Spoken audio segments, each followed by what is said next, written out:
Փաշինյանը ասում է, որ գեներալները փախել են։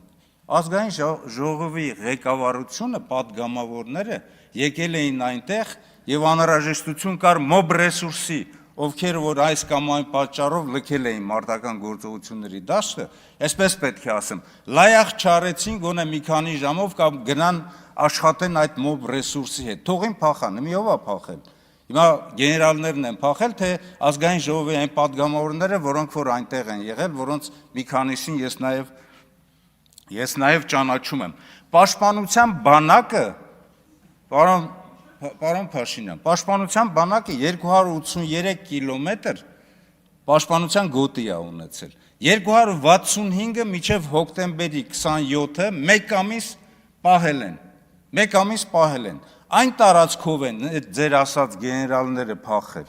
Եվ ես գտնում եմ, որ այդ պատասխանատվությունը հենց ձեր վրա է, որովհետև եթե ՊԲ-ն է որոշում ընդունում, հաստատում է գլխավոր շտաբը կամ Ղարաբաղի նախագահը, իսկ եթե մի քանի զորամիավորում են ՊԲ-ն եւ մի քանի հայաստանյան զորամիավորումներ, ապա գլխավոր շտաբի պետն է այնտեղ որոշում ընդունում եւ հաստատում եք դուք ձեր պատասխանատվության գոտով է Ադրբեջանը շրջանցել, եկել հասել Շուշի, Բերձոր, Բերթաձոր եւ Հայաստանի Հանրապետության սահմաններ, Գորիս, Կապան եւ Մեղրի այդ սահմանները։ 21-22 թվականներին դուք ծրագիր եք ընդունել եւ որի հիմքում եղել է նաև Արցախի, այսպես